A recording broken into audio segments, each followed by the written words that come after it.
Samuel capítulo 9 e o versículo 3. Quem achou, diga eu achei. Muito silêncio, muita reverência, escute. Então Davi perguntou: existe mais alguém da família de Saul para que use de bondade de Deus para com ele? Ziba, que não é mulher, é homem, tá? Ziba respondeu: ainda existe um filho de Jonatas, aleijado de ambos os pés. Meus queridos, eu estou com esse texto já, como eu disse, desde terça-feira, e ele está prescrutado no meu coração. É bem verdade que essa é uma das histórias mais conhecidas e exauridas da Bíblia Sagrada. Todos os pregadores aqui, talvez o nosso pastor já tenha descortinado algumas lições que perpassam a história desse rapaz chamado Mefibosete, que era filho de Jonatas, que era neto de Saul e que foi abençoado pelo rei Davi. Mas eu gostaria de olhar de forma diferenciada, deixando de lado a história do Lodebar, que é muito bem batido, a terra do esquecimento, o critério de sentar na mesa do rei, se vestir como rei. Eu quero totalmente perceber algumas verdades aqui que falaram muito ao meu coração desde terça-feira. A princípio, nós temos aqui um rei que está procurando alguém para abençoar. Eu vou repetir. O primeiro ponto que eu quero destacar é que um rei está procurando. Só que a monarquia de Israel não dá direito para que os reis procurem alguma coisa. O rei de Israel, ou toda e qualquer monarquia, o rei, as coisas é que vão até ele. Dificilmente o rei tem alguma necessidade. Dificilmente o rei vai procurar alguém. Mas o texto nos informa que Davi, que é o rei de Israel, ele está indo procurar alguém. Então, o primeiro ponto que eu quero destacar é que o rei está procurando alguém. O rei quer abençoar alguém. O rei quer prosperar alguém. Interessante que rei não procura. O rei é bajulado, o rei é totalmente, ele poucas vezes ele é acionado, mas aqui Davi ele faz lembrar de uma promessa que ele havia estabelecido com Jonatas. Então, o primeiro ponto que eu quero destacar é que Davi prometeu a Jonatas que quando ele estivesse no governo, porque se você olhar toda a parte introdutória da história de Davi, Jonatas acreditava que Davi seria rei de Israel. Só que Jonatas acreditou quando Davi não era nada, mas mesmo assim Jonatas acreditou. Acreditar quando a pessoa já está sentada no trono é uma coisa, mas acreditar quando a pessoa está pastando, jogada, perseguida, abandonada é outra história. E o Jonatas faz um pedido para que Davi, quando ele assentasse no cetro de equidade, ele pudesse justamente ter misericórdia de sua família. E o segundo ponto que eu quero destacar é que Davi não esqueceu a promessa. O rei não esqueceu. O rei não esqueceu. Não, vou falar não quero mais, só para esse lado aqui, ó. O rei não esqueceu, porque a tendência é a seguinte: a gente promete quando todo mundo está no mesmo nível. Quando a gente melhorar e tal, mas todo mundo comendo ovo, quer dizer, está todo mundo no mesmo nível. Mas quando o camarada começa a comer caviar, ele começa a esquecer. Aqui é diferente. Davi é rei, é rico, é famoso, é o governante, é o coração de Deus, administra como Deus quer, mas ele não esqueceu a promessa. Então eu quero profetizar, não minha promessa, nem minha profecia, mas a profecia bíblica. Se Davi não esqueceu, imagine o Deus que você serve, jamais ele vai esquecer. Então levante a mão que eu vou profetizar. Levante a mão. A promessa de Deus não caducou, não envelheceu, não caiu no chão. Na hora certa ele vai cumprir o que prometeu, porque o rei é fiel. O rei é fiel. Um outro ponto, escute rápido, é que Davi diz assim: tem alguém, ele não dá nome. Eu fui lá no original do hebraico tentar cavar alguma coisa nesse alguém. Então, como quem estuda o hebraico sabe que existem 70 faces para traduzir versos no hebraico, o hebraico me dá dois caminhos para traduzir esta palavra alguém. Interessante que quando ele diz tem alguém, parece que Davi ele não tinha muito contato com a família de Jonatas. Não, ele não sabia quem era os herdeiros de Jonatas. Ou a segunda orientação é que Davi imaginava que assim como Jonatas e o Saul havia morrido, toda a família de Saul também havia sido exterminada. Então não é falta de memória de Davi, como alguém quer dizer, aí Deus fez Davi lembrar. Não tem nada a ver. Ele quer saber se tem alguém, porque as famílias nesse tempo são populosas, são numerosas. É eu e a Laida lá em casa, né? Mas nesse tempo é um milagre, só 2 pessoas. Mas esse período famílias populosas, tem concubina, tem a mulher oficial, tem a não oficial, é uma luta, é uma confusão. Então as famílias são numerosas. Então ele pergunta, tem alguém? E esse alguém está vivo? Ele só quer saber se ele está vivo. Ele não quer saber como Mefibosete, que eu estou dizendo o nome, mas ele não sabia. Aí quando ele pergunta assim, tem alguém? É isso que me chamou a atenção desde terça-feira. Quando ele diz, tem alguém? A Ziba, que é homem, repita, é homem, tá? O Ziba diz assim, tem, mas ele é aleijado dos pés. Vou conversar com vocês agora. Mas Davi não perguntou o estado físico. Perguntou? Davi não disse assim, rapaz, tem alguém aí? Ele está enxergando, ele está vendo, ele tem pé, tem mão. Davi só quer saber se ele está vivo. Porque o objetivo de Davi não é abençoar vivo. Não importa a condição física, mas ele quer abençoar. Mas a Ziba, é o vício, né? O Ziba se manifesta e já antecipa um problema. Porque vejam, não quero entrar muito nisso, mas cegueira, deficiência física no Velho Testamento é sinal de maldição. Não é à toa que em João 9, os discípulos olharam cego e disse assim, Senhor, quem pecou? Ele ou os pais? Quer dizer, existia um tal da maldição hereditária. Mas todo mundo sabe que a babá, melhor dizendo, de Mefibosete, deixou ele cair. Ele caiu.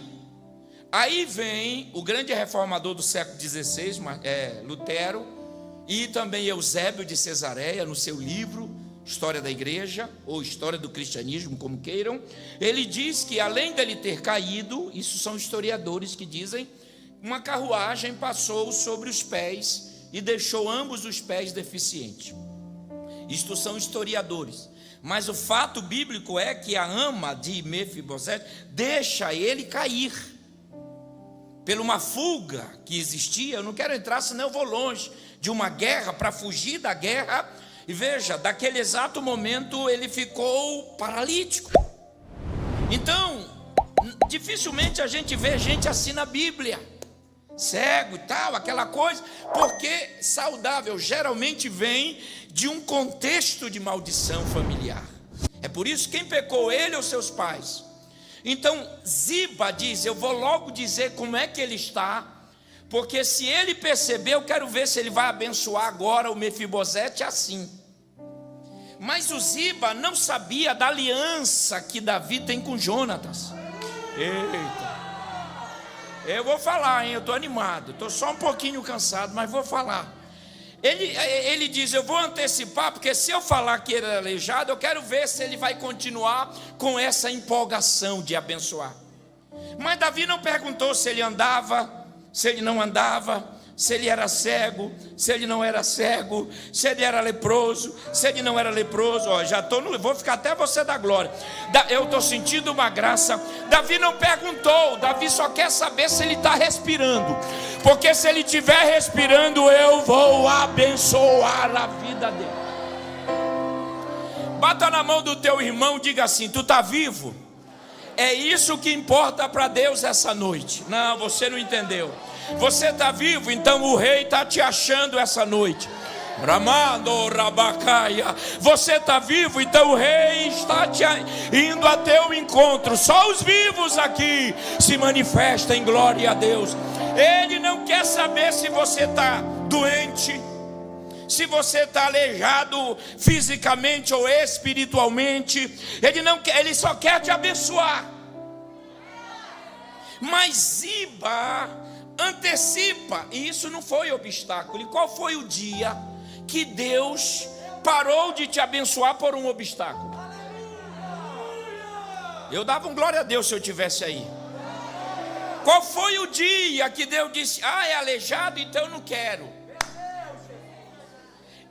Esse Ziba não sabe do amor de Davi com Jonatas e a promessa que ele havia falado. Deu para entender? Não existe obstáculo. Sabe por quê? Porque aqui foi dito que ninguém é merecedor. Ninguém aqui é bonzinho não, irmão.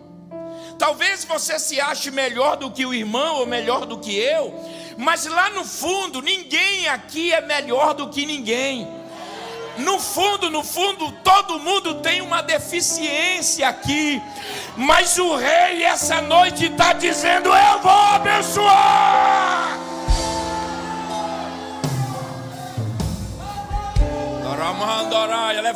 Levante a mão e dê glória. Faz barulho de glória a Deus aí. Então o Davi não está preocupado com o estado físico de Mefibosete. Mas ele diz, a única pergunta, e eu li, já analisei isso aqui, Davi não pergunta: é mesmo? Puxa vida, coitadinho, se arrasta, Não, Davi disse: onde ele mora? Agora eu vou falar só para cá, porque vocês já diminuíram, eles já aumentaram aqui. Onde ele mora? Me dá o endereço dele. Aí ele é aleijado, Davi diz: onde ele mora? Mas ele não anda, Davi diz: onde ele mora? Não, você não entendeu, vou falar até você entender. Mas ele se arrasta: onde ele mora? E onde ele mora?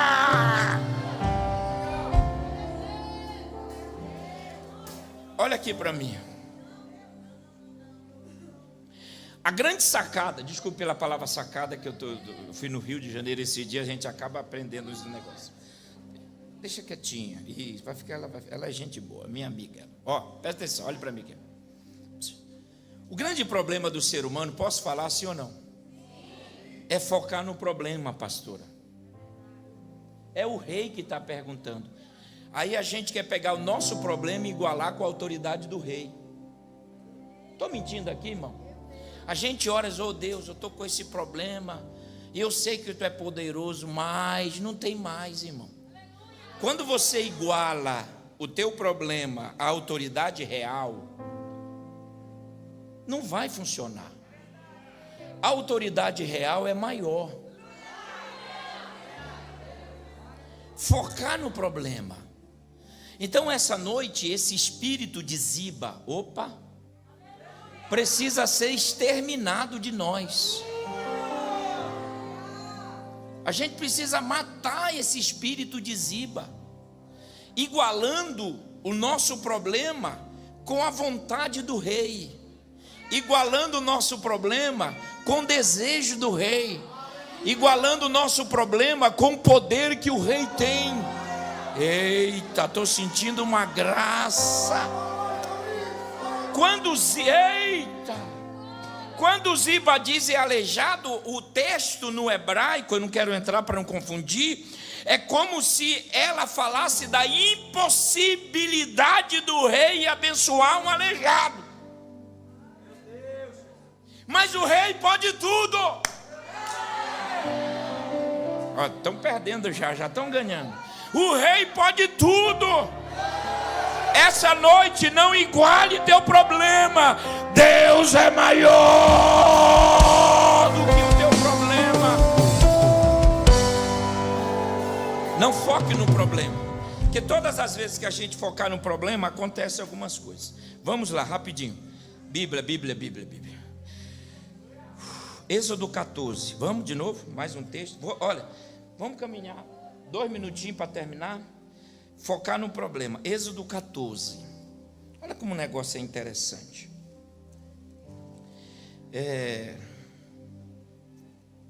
O versículo 21.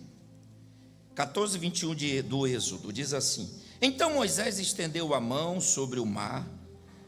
Esse negócio de falar que foi o cajado, por isso que tem que ler a Bíblia direitinho. Esse negócio de dizer que foi o cajado que abriu o mar, não está dizendo na minha Bíblia aqui não. A Bíblia diz que o Senhor, por um forte vento leste, que soprou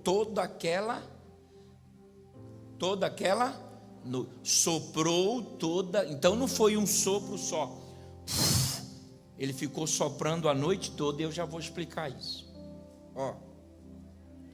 Só me escute. Israel sai do Egito, amém? Deus disse a Abraão assim, pastora: o meu povo vai ficar 400 anos no Egito. Êxodo diz que o povo ficou 430 anos. E agora? Que problemão, não é? A contradição não. Quando Deus fala através de Abraão 400 anos, que realmente foi o período de escravidão. Mas em Êxodo diz: eles saíram depois de 430. Esses 30 anos foi o período em que Israel cresceu, prosperou, e nós temos 4 verbos no hebraico da multiplicação de Israel no Egito. Então foi nesses 30 anos que o faraó ficou preocupado, dizendo: é melhor a gente armar aqui um trem e começar a escravizar, oprimir. Mas quanto mais ele oprimia, escravizava, mais o povo crescia. Vamos matar as criancinhas no parto. Para a infelicidade dele, ele pega Sifra e Puá, que eram egípcias, não eram parteiras hebreias, eram egípcias. E a palavra parteiras no hebraico significa ajudante de parto, ok? E as parteiras eram estéreis, elas não tinham filhos. Deus abençoou, gostou tanto da atitude de Sifra e Puá, que leia a Bíblia, elas passaram a gerar filhos. Não, nossa, eu passo a noite estudando e tudo só me não dá nem glória nisso. Eu estou pensando, eu quando prego essas verdades, eu acho que tu vai sapatear, meu Deus. E há um detalhe, Moisés, ele deve às mulheres. Vou levantar a moral das mulheres agora. Humanamente, só deu mulher na vida de Moisés para ele ser o que ele foi. Primeiro, as parteiras não o mataram. Segundo, a Joquebede o esconde. Terceiro, a Miriam o protege. E quarto, a filha de Faraó o educa. Só deu mulher, né? Maravilha.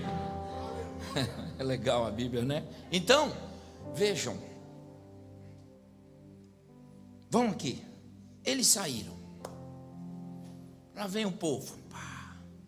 O mar de juncos. O primeiro obstáculo foi o mar vermelho, chamado mar de juncos. Interessante que o versículo 15 do 14, Deus diz assim: o Senhor disse a Moisés: por que clamas a mim? Se a gente, né? Meu irmão, olha aqui para mim. Tem horas que eu acho Deus é muito interessante, Deus. Eu estou diante do mar, atrás dos inimigos, e ele olha para Moisés: por que tu clama a mim? Ó. Entenderam ou não? Pegaram ou não? Não é estranho?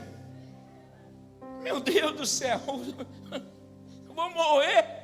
E ele está achando porque eu clamo. Não, é porque eu estou me divertindo aqui, Deus. Eu amo esse problema, eu amo ficar em perigo. Mas aí vem a continuidade do versículo: diga ao povo que marche. Ou seja, o hebraico diz que não é a hora de orar, é hora de avançar. Olha aqui para mim.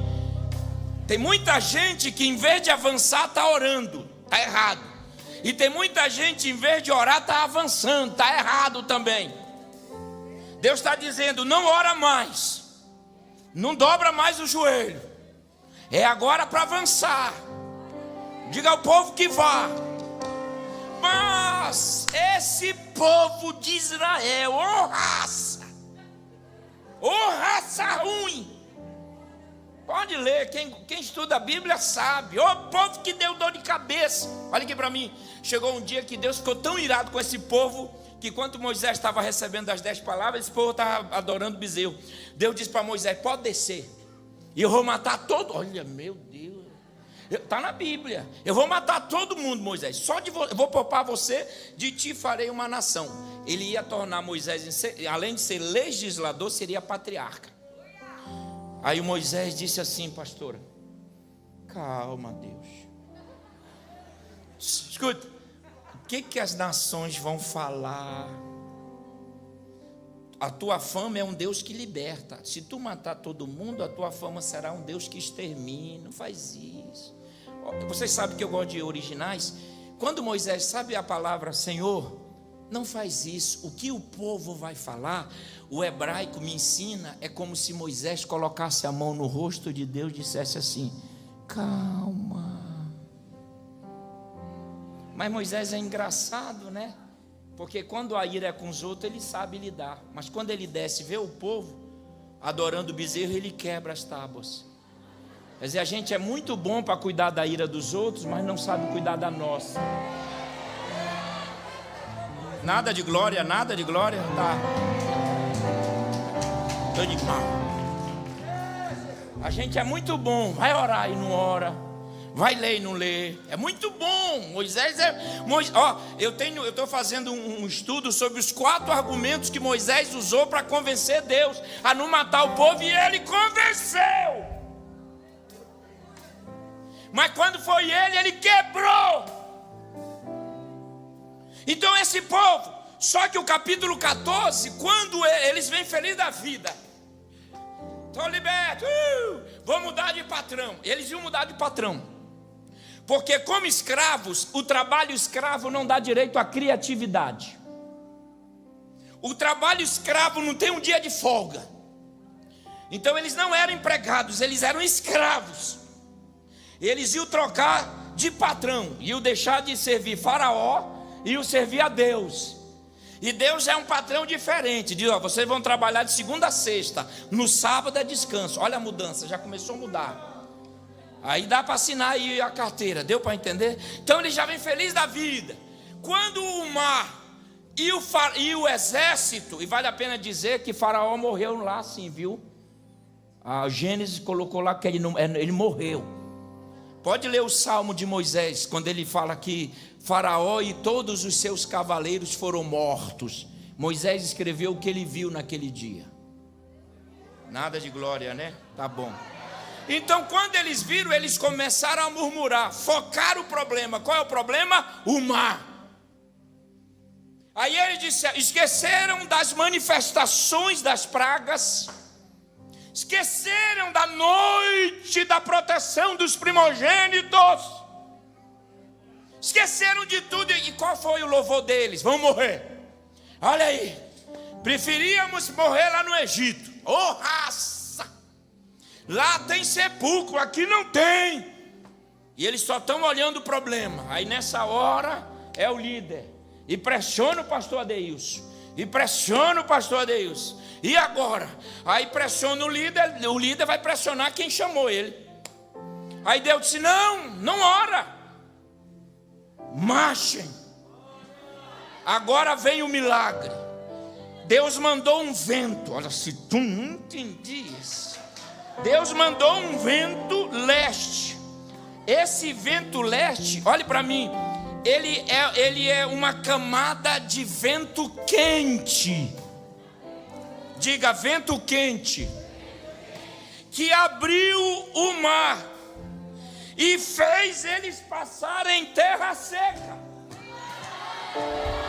Não é agora para dar glória não, nem expliquei ainda, é agora. Espera aí.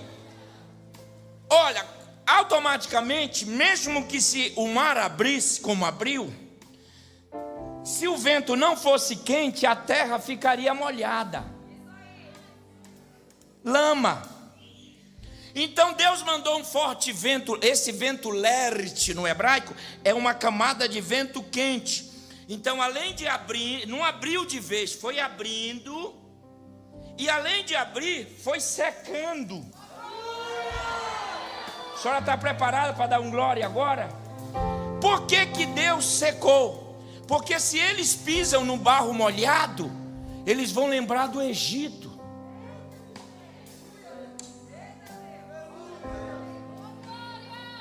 E Deus não quer que eles tragam nenhuma lembrança. Não, se tu não entender essa, esse Deus, ele cuida dos mínimos detalhes. A libertação de Deus é completa. Eu vou falar até você da glória a Deus. A libertação de Deus é completa.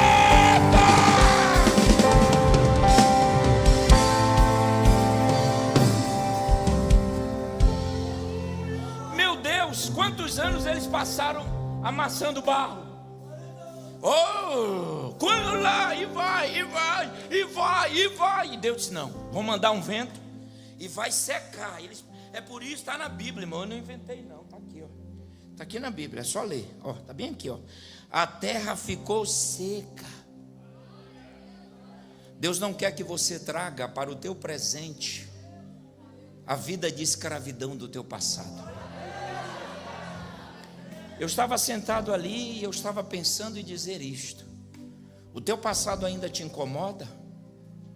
Ele precisa ser banido, destruído. A terra não está molhada, a terra está seca. Maraioas, Darabacá. Eu vou falar. Tem gente aqui que não dorme direito porque o passado sempre bate a porta. Mas essa noite a libertação que Deus você sabe que Deus está falando com você. Aí você vive nos remédios, você vive aí numas depressões. Deus disse assim: eu vou abrir o mar e vou secar a terra, porque quando eles pisarem, eu não quero que eles pisem lembrando, porque agora é vida nova, é nova história. Eu vou falar. Barabaconaras. Deus está abrindo o mar essa noite. E além de abrir o mar, Ele está secando. Porque tu não vai mais lembrar do Egito. Tu não vai mais lembrar das humilhações que tu já passou. Essa noite nós estamos sepultando. Você crê nisso? Há uma nova história de Deus.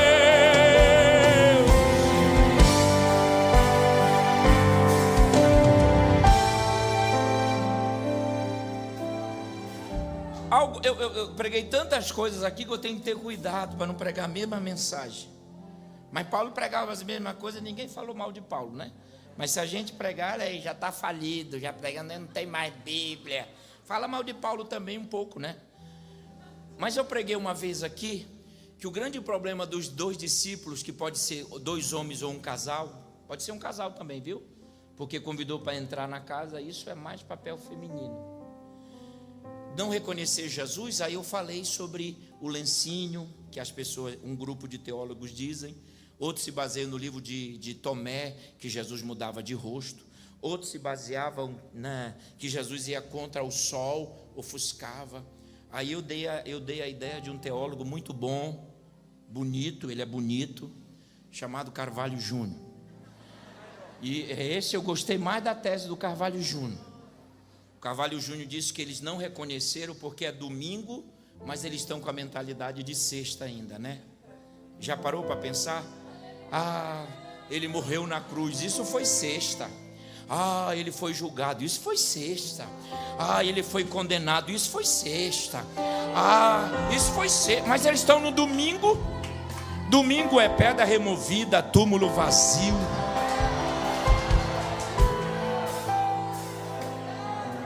Bata na mão do teu irmão e diga: não viva o domingo com a mentalidade de sexta-feira. Diga para ele: já era, sexta-feira já foi, o mar está abrindo, a terra está seca, o Egito está ficando para trás, Faraó não vai mais te alcançar, ele não terá mais domínio sobre a tua vida, o período de Faraó acabou.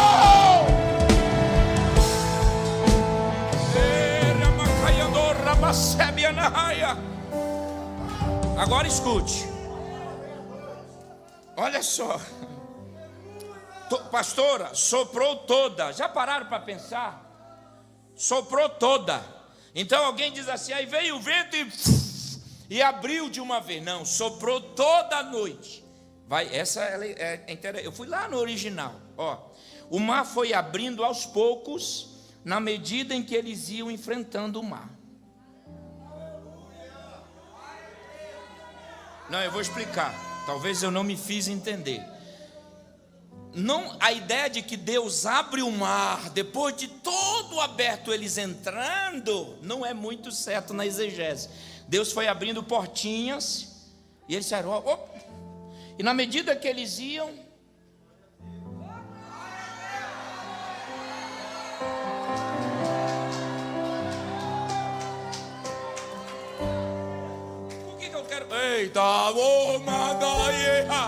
por que eu quero falar isso? Porque tem gente reclamando aqui das portinhas. Só que essas portinhas é para você entrar. Porque na medida que tu começares a entrar, elas vão.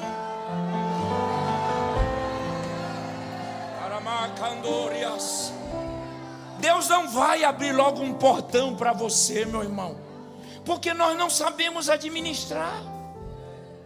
Imagine, eu nunca fui rico, e acredito que não vou ser, que eu já estou ficando velho e o que eu tenho? Só amigos que valem muito dinheiro, não é? Mas eu nunca vi alguém começar com um portão. Soprou toda a noite, foi soprando, e na medida, aí eu vou, tu vai. Moisés já foi, o Arão, a Miriam já pegou o tamborim, deu para entender ou não? E vamos encarar. Jovem, comece pequeno, é mediante a tua capacidade que as coisas vão fluindo. Ora, se não se forma, como que é um emprego bom? Se não tem nenhuma formação, como é que quer ter um salário de alto escalão? Eu queria entender isso. Se não se forma, não estuda, Deus não abre a porta. Olha só mas a porta é mediante a fé, o emuná. Deus abriu essa porta. Eu vou encarar. Eu vou encarar. Aí Deus vai abrindo e vai abrindo. Daqui a pouco tu está do outro lado, passando por uma porta. Eita. Eu vou profetizar a Bíblia e tu vai dar glória. Deus vai ampliar essa porta que Ele abriu. Deus vai alargar. Você crê nisso? Faz barulho de glória a Deus aí, crê.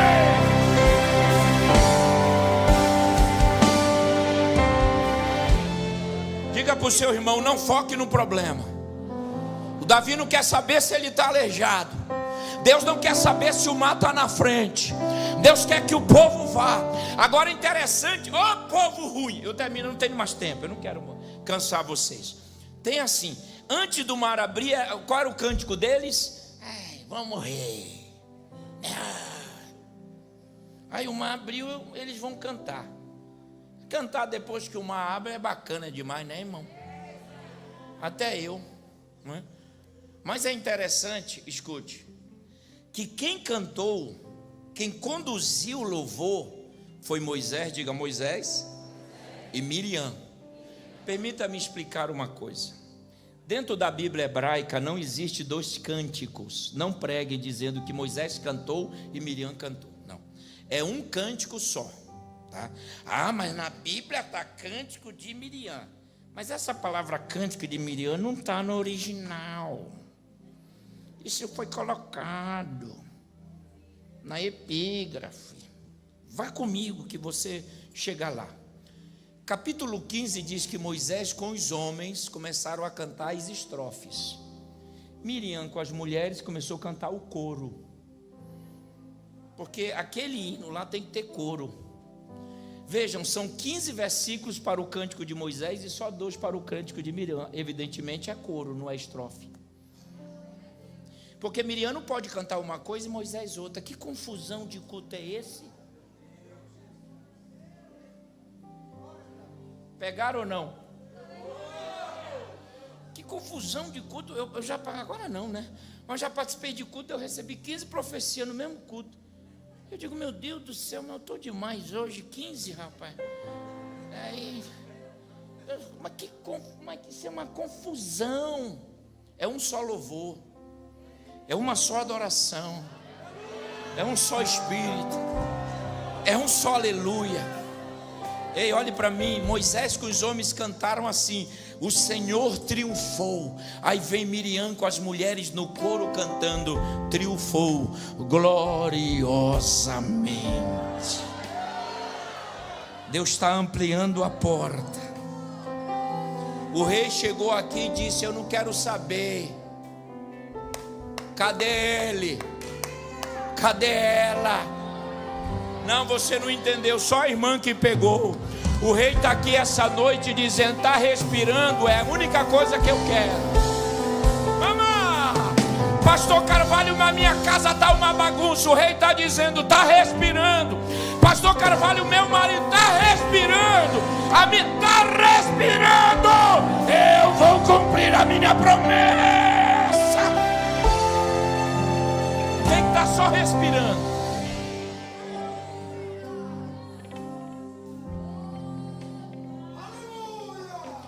A operação milagre é não focar o problema. Não faça mais o que Ziba fez. Não diga diante do rei as necessidades de Mefibosete. Diga: ele está vivo, está se arrastando, mas ele respira. Ele precisa ser carregado, mas ele respira. Não tem dia que você vem para a igreja assim, irmão? Fala a verdade. Tem dia na nossa vida que só Jesus, não é? Mas o rei está dizendo: eu só quero ouvir tua respiração.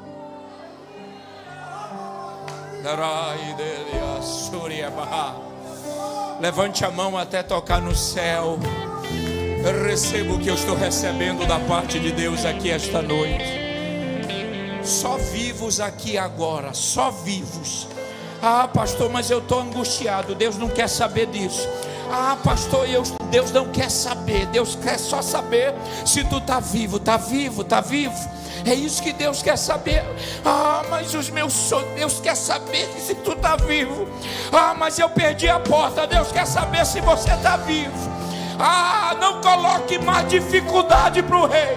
Não mostre mais o teu problema para ele, porque ele não quer saber. Ele quer só te abençoar. Ele quer só cumprir o que tem falado.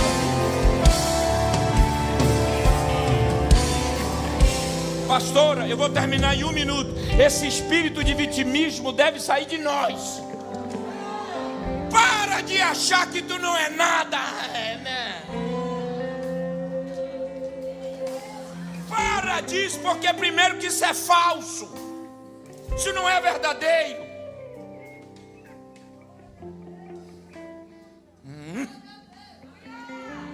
Pare de achar que acabou. Deus bradou, eu orei, eu já tá. Eu não gosto de falar essas coisas não. Que ele ora. Não, orar, tu tem que orar. Se não é vantagem nenhuma, tem que orar. E ninguém descobriu a pólvora. Ele ora. Orar é uma necessidade. E acabou. Mas eu orando hoje, Deus bradava no meu coração. Diga para eles que eles têm que levantar a cabeça. Maroa. Tem que reagir. Eita. Tem que encarar de pé e de frente. Mamãe da minha da caia. Parar de mostrar o problema e dizer: estou aleijado, mas eu sou alvo da tua promessa.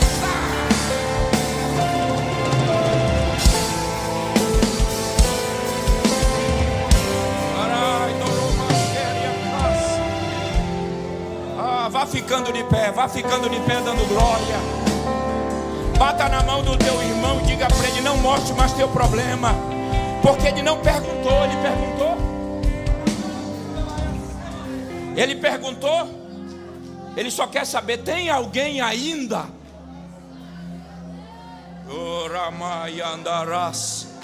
Tem alguém ainda? Tem alguém ainda? Olhe para mim. Os irmãos de José disseram na cara de José que José estava morto, e José perguntando por ele, e os irmãos dizendo que ele está morto. Tem alguém ainda? Tinha o José, mas morreu. E o camarada está lá, governador, anel de sinete.